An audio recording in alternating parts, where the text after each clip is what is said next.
On this episode, I talk about wholesale, sins of my employees, my favorite curse word, and I announce the 3 winners.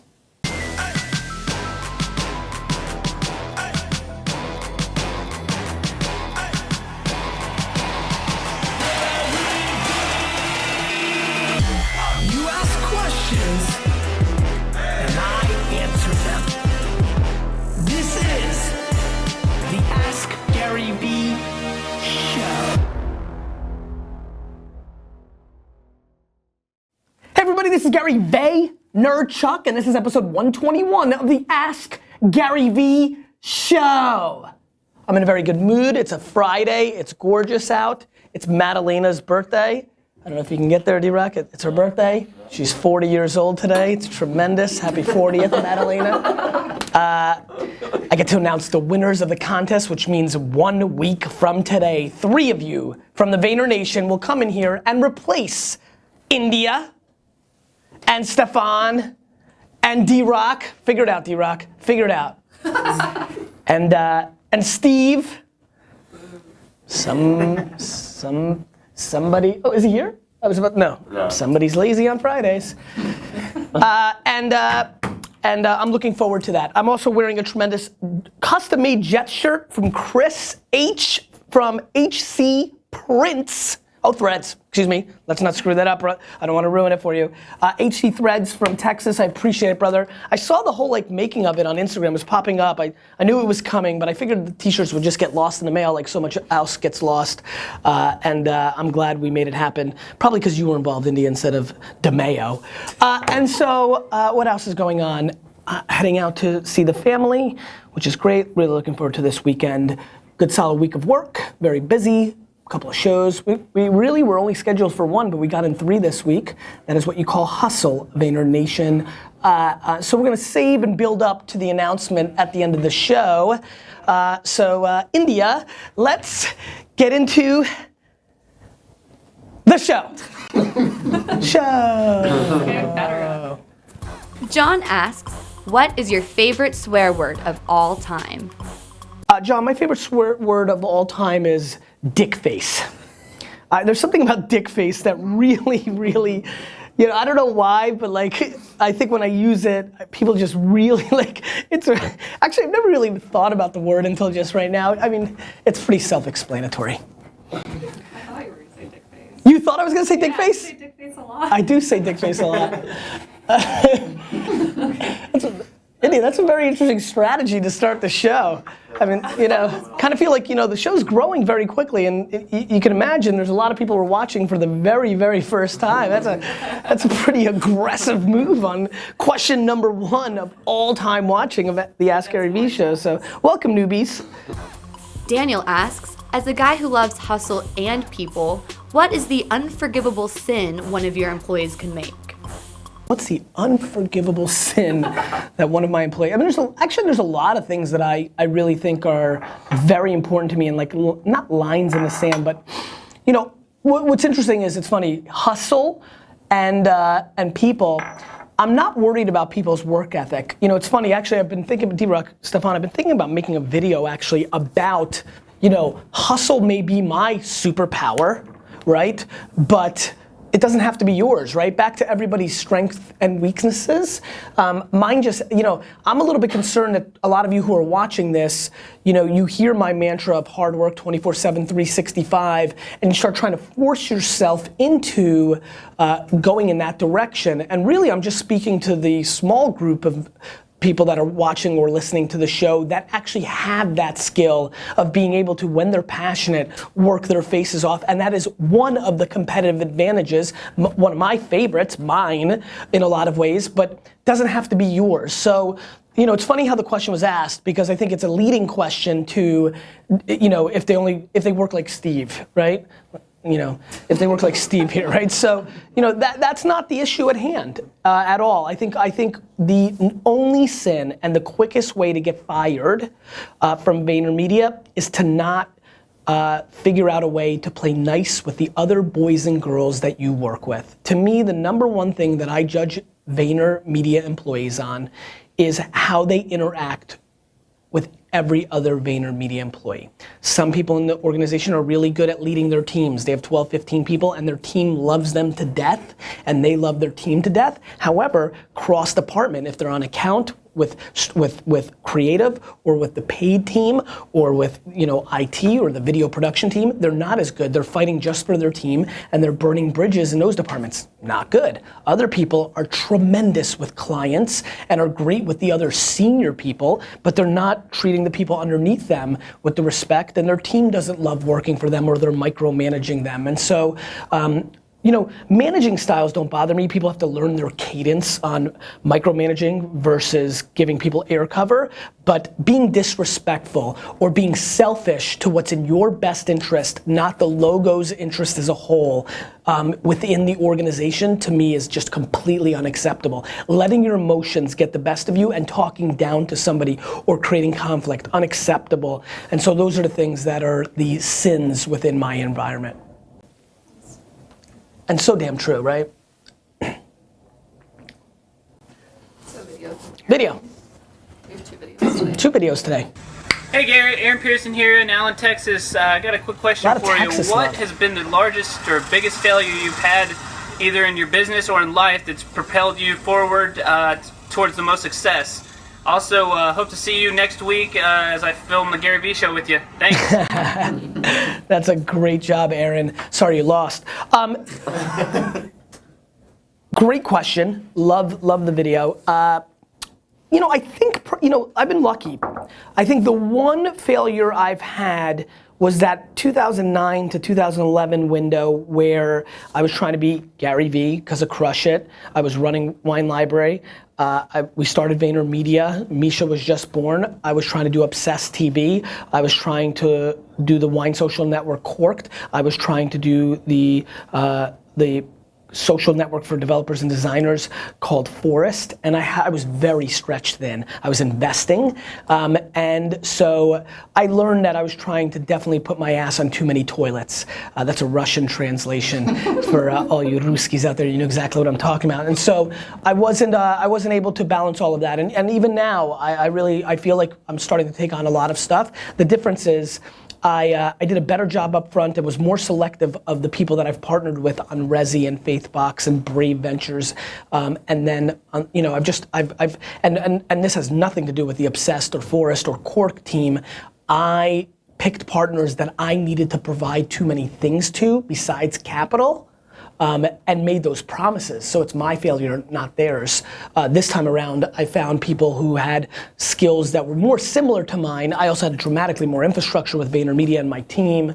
And so, D-Rock's helped out with Faithbox, and so, Zach has helped out with Brave, everybody's helped out a little bit here with Resi, and so there's that's really it, my man. I've been very, very, very lucky. I think for the most part, I think this is the reason I struggled with yesterday's question of what I don't like about myself.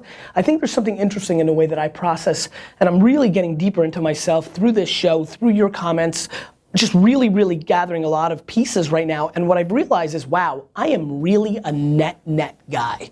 I mean, if you think about all the things that are not working in my world right now, there's a ton. There's a ton of shit not working out there. Different initiatives, different departments, a ton. But I can't help but not recognize that we're gonna grow, outrageously this year and be massively successful. And so, it's the same, there's probably tons of flaws with me from yesterday's question. I'm just not capable of seeing them because I think in a net game, I'm a decent dude. And so, one thing I would implore and one thing I would challenge and one thing I would actually want so many of you to shift into is, why are you allowing yourself to look at every small loss along the way instead of taking a step back and looking at minimally a year, preferably a 5-year window and saying, have you won in that environment? And so who cares if you know how many investments I've lost on? Like in the last 2 years, you know how many employees didn't work out? You know how many flights I took that took up a lot of time that materialized into nothing? You know how many negative comments I've gotten about this show? Like, you're allowing yourself, and this is based on your DNA, and so listen, if you need to go and speak to somebody and lay on a couch, if you need to write and express yourself, find your way to level up your ability to look at things at a net score versus the minutia from a day-to-day, week-to-week, month-to-month loss game, and I promise you, you will have a happier and more successful career/life. Jay asks, if you're in a wholesale business where volume is more important than content, how would you take advantage of social media? Jay, what's the matter with you? Volume's more important than content everywhere because volume of selling shit is what you do for a living, regardless if you sell weird looking statues or phones or, I love taking off, kicks, you know, like volume always matters. Content is a liaison to more volume, right? My content wasn't more important on Wine Library TV. It was the fact that led to selling stuff. And so whether you're in wholesale or retail or B2B or B2C, the end goal within the context is to drive a result, including if you're a nonprofit. You're not making content that's gonna make somebody cry about, you know, the dogs in the wild that we need to save because you just want somebody to cry. No, you want them to take out their wallet. This is what you want, Jay. You want them to take out their wallet and give them the cash, right? That's what you want. And so please don't get it twisted, anybody, that so much of this is predicated on how do you provide value to then have leverage to get the result that you're looking for. And so, sorry Andy, I got a little bit heated there for a second. Word it for me one more time. He says, if you're in wholesale business where volume is more important than content, how would you take advantage of social media? Yeah, I mean, no, I mean, you take it, first of all, when you're in wholesale, you're in the B2B business, so you have it easy, in my opinion. Go and map who your customers are, go to Facebook, run ads against the companies of the people that you're trying to reach. Employees of the company, you're trying to sell this, go run it against Foot Locker employees, people that work at Foot Locker. Do you guys have Facebook accounts? And this, I feel like people haven't been updating them as well, but the data is still incredible at scale. This is just a quick test. Do any of you put VaynerMedia in your profile? All 5 of you. Even better than I thought. You can reach all 5 of these characters by targeting employees of VaynerMedia. As a matter of fact, somebody could have probably been flown in next Friday if they were smart enough to spend $40, 40 measly dollars on ads against VaynerMedia employees where they used the VaynerMedia employees to pressure me to bring that person, but you didn't. You just didn't. And so execution, my friends, and being a practitioner is always, always better than headline reading. And so I will tell you, it is very easy. LinkedIn, Facebook, target your actual customer, and then make content that is valuable to them, right? Which means different than B2C. So back to this, I'm a sneaker producer, I'm new, I've gotta compete with Under Armour, Nike, and Reebok, and Puma, and crap. Maybe my ad is, hey, introducing the new Gary sneaker, more profitable for you than the others. Yeah, like literally it is a B2B promotion, right? Like here's a chart. This is what you make on all these other characters. Sure, they bring people in, but here's my offer and I'm able to bring you dramatically more profit. And as a kicker, if you email me back, I will also run ad dollars directly to your store for my sneaker because you're one of the first 100 people to contact me. I'm a businessman. It's how my brain thinks. Simon Sinek. Simon Sinek. Simon, my man. Such a good dude. A lot of people love him. A lot of people. You guys know him? He's the best. You guys are about to love him. He's unbelievable. Hey Gary, Simon Sinek here. Hope you're well. I'm well, Simon. I have a question about social media. As you know, I'm a humanist and I'm really big into human beings, hanging out with human beings and building real relationships. Me too, Simon. And I love technology and I love social media, but I'm also aware that there's a balance. And that if things go out of balance, it can actually hurt the relationships that we form.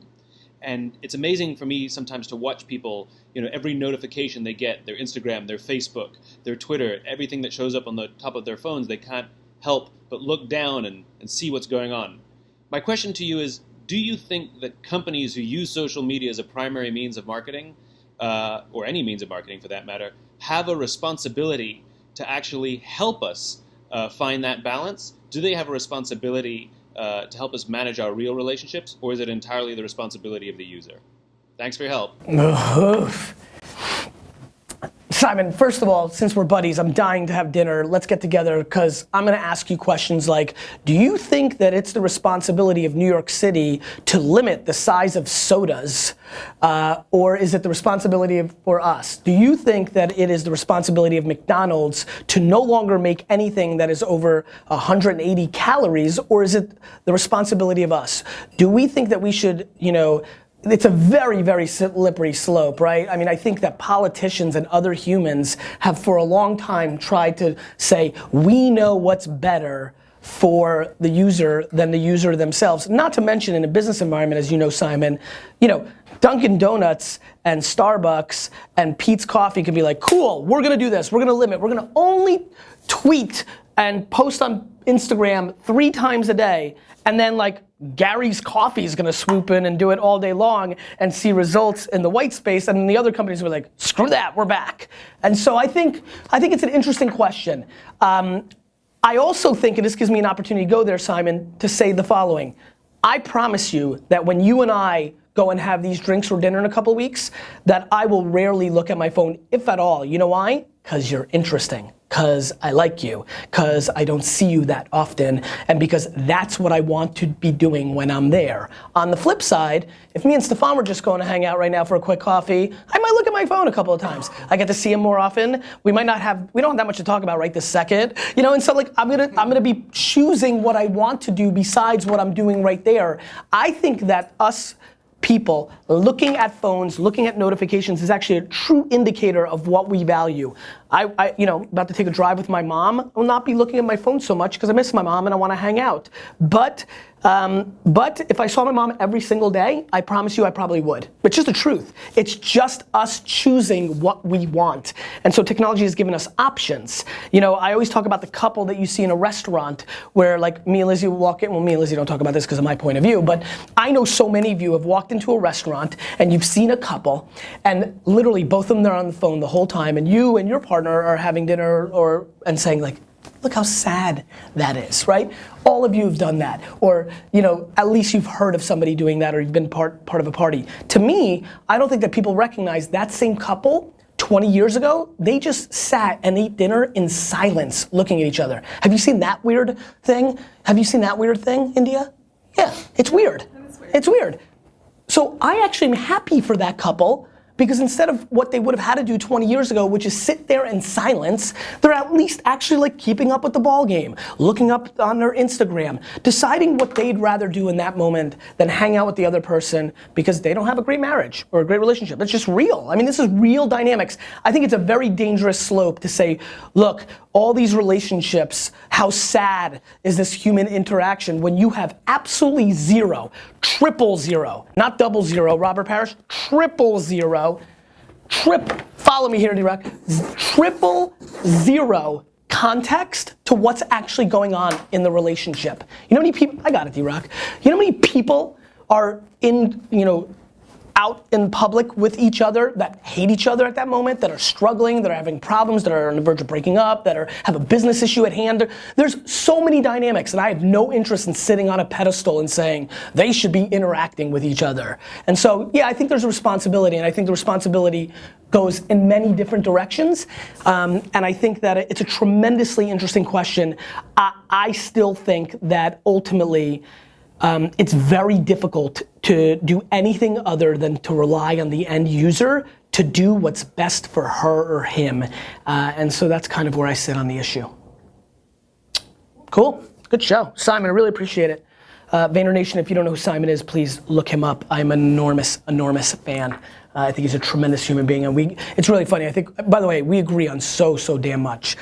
So much. I really enjoy him. And I very much just want everybody to know, I believe tremendously in human interaction. I believe technology is the greatest gateway drug to more human interaction. There's no question in my life, not even an ounce of doubt, that if I look at the last 3 years of my life, the time that I've spent with people, that I would never in a million years had those moments just a decade earlier because there was no infrastructure of technology to be the liaison to make those events happen. I think it's very easy and simple to look at technology as taking away from those events. I think it is clear to me, I hope to be right long term on this issue, it is clear to me that it is actually expanding our ability to spend more time with people. I really believe that. I believe that you're in more constant, I mean, just sit for 5 seconds and think about all the high school and college friends that your older brothers or parents never had or me, never had the chance of staying in touch with. I'm a perfect age. If you're in my age, 38 to 42, think about those first 10 years out of school where we lost touch with all our friends and then Facebook came along and we reconnected, and all the times that I've been able to hang out now with T. Adam Blum and Ken Scalfo and Mike Eisenhart. Like, these are moments I would have, Mike and Lindsay Eisenhart came and had dinner with me downstairs a year ago. I would have never seen them again. I would have never seen them again. That night meant so much to me, reminiscing about high school things that I never thought of. So I think it's very, very simple. Very, very, very simple. Very, very simple to blame technology and think it's taking away. I think it's enabling. Flip side. Announce the winners? Yeah. Should announce some winners, huh? All right, India. I know we have a tremendous gentleman from Vermont. We do. Matthew. I know we have an immigrant. Webley. Yes, from Haiti, I think. And a lovely young man, Dallas, who actually I met in LA. So, and you know, I gotta tell you a good story. I met Dallas in LA for the talk I gave the other day, and he said, he said something to me like, I'm gonna win the contest, and many people have said that to me already for the last week, and I was like, yeah, okay. Really? I mean, like, not in a bad way, I'm a good guy. I'm like, let's take a picture. He was an awesome dude. And I met his brother, Austin, and then I made a joke of like, where's your sister, Houston? and then they said, our mom said if we had another brother, it'd be Tyler. And so, but he won. Pretty impressive, I gotta give him daps. So, Dallas. Matthew. Matthew. From Vermont. There's probably a lot of Yep, Matthews. there's from Vermont, yes. Webley. And Webley, I'm massively excited. I know that Dallas hasn't gotten back to us yet, but Matthew and Webley are excited. Very excited. Like, let's get with India here. Come on, India. Freaking out. Like how like do they really freak their shit? Yeah, they freak their shit. Like, And Matthew said, my roommates don't understand why I'm freaking out right now. I love it. Where is it? They're really nice emails. India Stenman, just closing my laptop to go out to dinner. I saw the email mid-close. Mid-close, he saw the email. I love it. I love it. He's in shock. I love it. I'm so excited. And this is Ooh, what Webley's it got a is. glamorous picture. Yeah, I'm she's pretty excited. glam. I'm so excited. Yes.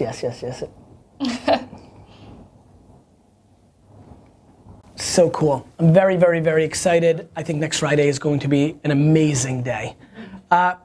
Question of the day.